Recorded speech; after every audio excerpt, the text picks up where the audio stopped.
ఓం నమ శివాయ శ్రీమాత్రే నమః. మిత్రులకి శ్రేభిలాషులకి అలాగే నన్ను ఇంతగా ఆదరిస్తున్న యూట్యూబ్ ప్రేక్షకులందరికీ కూడా పేరు పేరు ధన్యవాదాలు. మిత్రులారా, మీ అందరికీ పరాదేవత ఎల్లవెల్లలా మీతో ఉండి మీ మనోవాంఛ నెరవేర్చాలని మనస్ఫూర్తిగా కోరుకుంటున్నాను. ఈరోజు మనం ఒక తేలికైన విశేషమైన ఒక సిద్ధి ఉపాయం తెలుసుకుందాం. ఈ ఉపాయాన్ని ఆదివారం నాడు చేయాలి. ఆదివారం నాడు మీ గుమ్మం బయట ఈ నీళ్ళని చల్లాలి. మీకు ఈ ఉపాయం చేయడం వల్ల కలిగే లాభం చెప్తాను. మీరు అధిక డబ్బు సంపాదించగలుగుతారు. అలాగే ఆర్థిక సమస్యల నుంచి కూడా బయటపడతారు. ముఖ్యంగా అలాగే అన్నిటికంటే ముఖ్యమైనది ఏంటంటే, మీ కుటుంబ సభ్యుల మధ్య ప్రతి చిన్న విషయానికి గొడవలు అవుతుంటే తప్పకుండా ఈ ఉపాయం చేయండి. అలాగే మీరు ఉన్న ఇంటిలో డబ్బుకు సంబంధించి కష్టపడుతున్నాం గురువుగారు, డబ్బు వస్తుంది కానీ డబ్బు ఇంటిలో నిలవడం లేదు, ఖర్చు అయిపోతూ ఉంది, వస్తున్న డబ్బు వస్తున్నట్లుగా దేనికి ఒకదానికి అయిపోతుంది, అంటే మేము అనుకున్న దానికంటే ఎక్కువగా ఖర్చు అవుతుంది. అలాగే ముఖ్యంగా మా ఇంట్లో మాకు భయం కలుగుతుంది, మా ఇంట్లో ఏదో శక్తి ఉంది, అది మమ్మల్ని ఇబ్బంది పెడుతుంది, ఇలా అనుకునేవారు ఎవరైనా సరే ఈ ఉపాయం చేయవచ్చు. అలాగే మీరు నెగటివ్ ఎనర్జీని మీ ఇంట్లో మీరు చూస్తున్నారు అంటే, ఏదో మిమ్మల్ని వెంటాడుతుంది, రాత్రి నిద్ర పట్టడం లేదు, పడుకుంటే భయపడాల్సి వస్తుంది, ఏదో కనిపిస్తుంది, ఇలా ఉన్నా సరే ఈ ఉపాయం చేయవచ్చు. అలాగే కుటుంబ సభ్యుల మధ్య ఎక్కువ గొడవలు అవుతూ ఉన్నా, అలాగే అనారోగ్య సమస్యలు కుటుంబంలో ఏదో ఒక రూపంలో వెంటాడుతూ ఉన్నా, మీరు ఎంత కష్టపడినా మీ అవసరాలకి తగినంత డబ్బు సంపాదించలేకపోతూ ఉన్నా, మీరు దౌర్భాగ్యం మిమ్మల్ని వెంటాడుతుంది అని అనుమానంగా ఉన్నా, అనిపిస్తూ ఉన్నా, మీరు తప్పకుండా ఉపాయం చేయండి. చాలా తేలికైంది. మన వంటగదిలో ఉండే పదార్థం. మనం ఈ పదార్థం మనకి ఎలాంటి శక్తిని ఇస్తుంది అంటే, ఇలాంటి ఇప్పుడు ఏదైతే చెప్పుకున్నామో ఈ సమస్యలన్నిటి నుండి బయటపడే మార్గాలు మనకు తెలియజేస్తుంది. ఇది తేలికైన సిద్ధి ఉపాయం, చాలా తేలికైంది. అలాగే ముఖ్యంగా ఏంటంటే, మనం అప్పుగా డబ్బులు ఇస్తూ ఉంటాం, చేబదులుగా కానీ వడ్డీకి కానీ ఇస్తూ ఉంటాం. ఆ ఇచ్చిన డబ్బులు తిరిగి రావడం లేదు అంటే మీ ఇల్లు మీకు సహకరించడం లేదు అర్థం. అలా ఇబ్బంది పడుతూ ఉన్న ఈ ఉపాయం చేయండి. మీకు ఖచ్చితంగా డబ్బులు వెనక్కి రావడానికి మార్గాలు తెలుస్తాయి. మీ ఇంట్లో సకారాత్మక శక్తి పెరుగుతుంది, అంటే నెగటివ్ ఎనర్జీ తొలగిపోయి పాజిటివ్ ఎనర్జీ పెరుగుతుంది. అలాగే ధన సమస్యలు, ఆర్థికమైన సమస్యలు, వీటి నుండి బయటపడే మార్గాలు తెలుస్తాయి. ఈ ఉపాయాన్ని ఆడవారైనా మగవారైనా చేయవచ్చు. ఆడవారు నెలసరి సమయంలో కూడా నిర్భయంగా చేయవచ్చు, అంటే ఎటువంటి నియమము లేదు అని అర్థం. ఈ ఉపాయానికి కావాల్సింది ఒక 5 లవంగాలు, పువ్వున లవంగాలు, 3 యాలకులు, కర్పూరం కావాలి, అలాగే నీళ్లు. ఈ ఉపాయాన్ని ఎలా చేయాలి, ఏ విధంగా చేయాలి మీకు చేసి చూపిస్తాను. ఆ విధంగా ప్రయత్నించండి. ఇందులో మీకు అర్థం కాకపోయినా, అంటే నేను చెప్పింది అర్థం కాకపోయినా, ఈ పదార్థం లేకపోయినా ఉపాయం చేయమాకండి. ఎందుకంటే ఈ ఉపాయం తేలికైనది, విశేషమైన శక్తి కలిగినది. ఒకటి గుర్తుంచుకోవాల్సింది ఏంటంటే, ఈ ఉపాయం చేస్తున్నప్పుడు మన మనసులో ఇంతకుముందు చెప్పుకున్న సమస్యలు ఏదైతే ఉన్నాయో అవన్నీ ఇబ్బంది పడుతూ ఉంటే తొలగిపోవాలి అని మనసులో భావం ఉంటే చాలు, మెల్లమెల్లగా మార్పులు చూస్తాం. అది గుర్తుంచుకోవాల్సిన విషయం.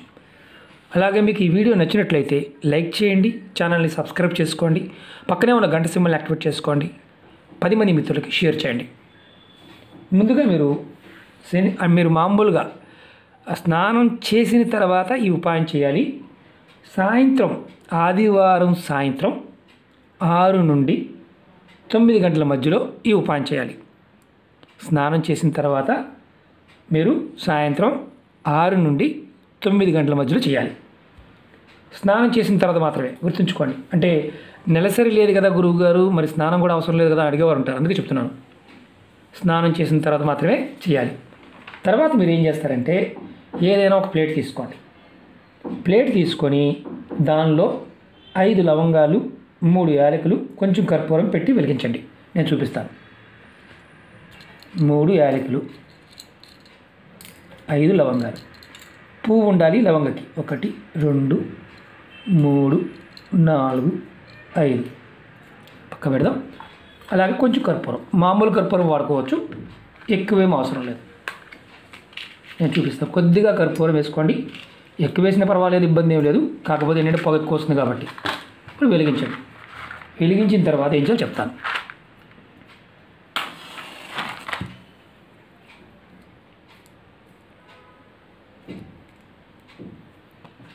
ఇప్పుడు వెలిగించిన తర్వాత మీరు ఈ ప్లేట్ పట్టుకొని ఇలా పట్టుకొని మీ ఇంట్లో ఉన్న అన్ని గదులు బాత్రూము, టాయిలెట్తో సహా అన్ని గదుల్ని ఈ కర్పూరాన్ని చూపించండి. ఈ వెలిగించే పదార్థాన్ని, ఈ ధూపాన్ని అన్ని గదులు తిప్పండి.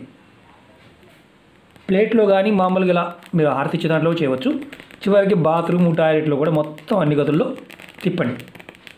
అన్ని గదులు తర్వాత మీరు ఇది పూర్తిగా వెలగడం అయిపోయిన తర్వాత దీంట్లో కొన్ని మామూలుగా మనకి లవంగాలు అలాగే ఈ యాలకులు కొంచెం మసి మిగులుతుంది. మీరు ఏం చేస్తారంటే ఈ మసిని తర్వాత పూర్తి అయిపోయిన తర్వాత, వెలగడం అయిపోయిన తర్వాత ఈ మసిని ఇలా గ్లాస్ తీసుకోండి. ఈ గ్లాస్ తీసుకోండి. నేను ఇది వెలిగేది కంటిన్యూ వెలుగుతుంది కదా, నేను అది వెలిగే వరకు వీడియోని పుష్ చేస్తాను, తర్వాత చూపిస్తాను ఏం చేయాలో. ఇప్పుడు ఈ వెలిగిన మొత్తం కూడా ఆరిపోయింది. ఇప్పుడు మసిగా ఉంది కదా, కాస్త ఇంకా నల్లగా ఉన్నాయి. నేను మీకు చూపించడం కోసం వీడియోని పుష్ చేశాను, ఎందుకంటే చాలా టైం పడుతుంది కాబట్టి. ఇప్పుడు ఇవి ఏదైతే ఉన్నాయో మొత్తం అన్నీ పూర్తిగా కాలవు. కొంచెం కొన్ని తక్కువ కాలుతాయి, కొన్ని ఎక్కువ కాలుతాయి. మీరేం చేయాలంటే ఈ చల్లారిన తర్వాత ఇలా నీళ్ళలో వేసుకోండి. ఇలా నీళ్ళలో వేసుకోండి. నీళ్ళలో వేసి ఈ నీళ్ళని మీరు మీ ఇంటి బయటకి వెళ్ళండి.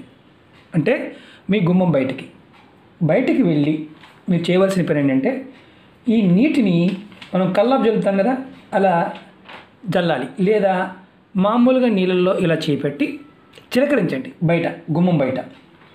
ఇది మీరు ఆదివారం సాయంత్రం చేయాలి. ఈ గుమ్మం బయట, అది కూడా ఆదివారం సాయంత్రం. మీరు 6 నుండి 9 గంటల మధ్యలో చేయాలి. 6కు ముందు కానీ 9 తర్వాత చేయటం వల్ల ఎటువంటి ఫలితము ఉండదు. ఇలా మీరు ఎన్ని వారాలు చేయాలి? మనకు ఇప్పుడు అనుమానం ఉంటుంది, ఎన్ని వారాలు చేస్తే మనకు పని అవుతుంది. ఎందుకంటే మనం ఈ ఉపాయాన్ని 5 ఆదివారాలు చేయాలి. ఈ వారం చేసామనుకోండి, రేపు మళ్ళీ నెక్స్ట్ వారం, అలా 5 వారాలు. కుటుంబంలో ఈ ఉపాయాన్ని ఏ ఒకరు చేస్తే అవసరం లేదు. కుటుంబ సభ్యులు ఎవరైనా చేయవచ్చు. అంటే 5గురు ఉన్నారనుకోండి, 5గురు ఈ వారం పెద్దవాడు చేశాడు, రెండో వారం కుదరలేదు, వేరే వాళ్ళు చేయవచ్చు. అలాంటి ఇబ్బంది లేదు. కానీ ఆ ఇంటిలో మీరు ఉంటున్న ఇంట్లో, అద్దిల్లు కావచ్చు, సొంత ఇల్లు కావచ్చు, ఈ నీళ్ళని మీరు బయట, గుమ్మం బయట చల్లటమే. తర్వాత మిగిలిపోయిన మసి ఏదైతే ఉందో, అంటే ఈ పదార్థాలు మిగిలినాయి కదా, వీటిని డస్ట్బిన్లో పడేయండి. మిగిలిన వాటిని డస్ట్బిన్లో పడేయండి. ఇలా మీరు చల్లటం వల్ల, ఈ 5 ఆదివారాలు చేయటం వల్ల మీ ఇంట్లో ఎటువంటి నెగిటివ్ ఎనర్జీ ఉండకుండా బయటికి వెళ్ళిపోతుంది. అలాగే ఇంట్లోకి చెడు శక్తుల ప్రవేశం రాకుండా ఉంటుంది. అలాగే కుటుంబ సభ్యుల మధ్య గొడవలు తగ్గిపోతాయి. డబ్బు నిలబట్టడం మొదలవుతుంది. వృధా ఖర్చులు తగ్గుతాయి. కష్టానికి తగ్గ ప్రతిఫలం లభిస్తుంది. మీకు మనసుకి అధిక డబ్బు సంపాదించాలి అని ఎవరైతే మనసులో ఉంటుందో వారికి సంపాదించే మార్గాలు తెలుస్తాయి. అలాగే మీరు మీ ధనద్వారాలు తెరుచుకునే అవకాశాలు ఏర్పడతాయి. అంటే ధనద్వారాలు తెరుచుకోవడం అంటే మీరు సంపాదించాలి అనుకుంటున్నారు, కానీ మార్గం ఏది? ఏదైనా ఏ పని చేద్దామన్నా వద్దులే, మనకు డబ్బు నష్టం వస్తుందేమో అని భయం వేస్తుంటుంది. అలాంటి భయాలు కూడా తొలగిపోతాయి. చాలా తేలికైనవి, కాకపోతే ఏంటంటే నమ్మకం కావాలి. ఇవి మనం మిగతా ఉపాయాలు చేస్తూ కూడా ఈ ఉపాయాలు చేయవచ్చు. అంటే కొంతమందికి త్వరగా ఫలితాలు వస్తాయి, కొంతమందికి త్వరగా ఫలితాలు రావు. కారణం ఏంటంటే నకారాత్మక శక్తి, పూర్వజన్మ శాపాలు, పాపాల వల్ల మనం ఎన్ని చేసినా ఎప్పుడూ కూడా ఏదో ఒక ఇబ్బంది కలుగుతూ ఉంటుంది. వాటి నుంచి మెల్లమెల్లగా మనం బయటపడడానికే ఈ ఉపాయాలు. ఇవి తేలికగా ఉంటాయి. ఫలితం రావడానికి కొంతమంది త్వరగా వస్తాయి, కొంతమందికి నిదానంగా వస్తాయి. కానీ నమ్మకంతో, విశ్వాసంతో ప్రయత్నం చేయాలి. అలాగే మీకు ఈ వీడియో నచ్చినట్లయితే లైక్ చేయండి, ఛానల్ సబ్స్క్రైబ్ చేసుకోండి, పక్కనే ఉన్న గంట సింబల్ని యాక్టివేట్ చేసుకోండి, 10 మంది మిత్రులకి షేర్ చేయండి. అలాగే అనుమానం ఏంటంటే ఏ గ్లాసులో వాడవచ్చు, ప్లాస్టిక్ తప్పించి ఏ గ్లాస్ అయినా వాడవచ్చు, అది గుర్తుంచుకోండి. ప్లాస్టిక్ దాంట్లో మాత్రం వాడమాకండి, స్టీల్ గ్లాస్ అయినా వాడవచ్చు. అనుమానాలు ఉంటాయి కాబట్టి చెప్తున్నాను. అలాగే అనేక రకాల సమస్యల గురించి మీరు అడుగుతూ ఉన్నారు, నేను రోజు చెప్తూనే ఉన్నాను. ఛానల్లో ఉన్న వీడియోస్లోకి వెళ్ళండి, లేదా ప్లేలిస్ట్లోకి వెళ్ళండి, మీరు ఆచరించగలిగేదాన్ని ప్రయత్నించండి. మాకు అలా చూడడం చేత కావడం లేదనేవారు వీడియో డిస్క్రిప్షన్లో కింద బాక్స్ ఉంటుంది కదా, దానిలో నేను లింక్ ఇచ్చాను, దాన్ని ఓపెన్ చేయండి. మీరు ఏది చేయగలుగుతారో అది చేయండి. అలాగే మీకు అర్థం కాలేదనుకోండి, ఈ వీడియో చూసాము, నాకు ఎలా చేయాలో అర్థం కావడం లేదు, పదార్థం లేదు, ట్రై చేయమాకండి. మీకు అర్థమైన దాన్ని మాత్రమే ప్రయత్నించండి. ఎందుకంటే మన ఛానల్లో తాంత్రిక ఉపాయాలు, జ్యోతిష్ ఉపాయాలు, ఏంజిల్ నెంబర్స్, స్విచ్ వర్డ్స్, రకరకాల పద్ధతుల్లో ఉన్న ఉపాయాలన్నీ ఉంటాయి. మీరు ఏది చేయగలిగితే అది చేయండి. ఓకే మిత్రులారా, ఓం నమః శివాయ, శ్రీమాత్రే నమః.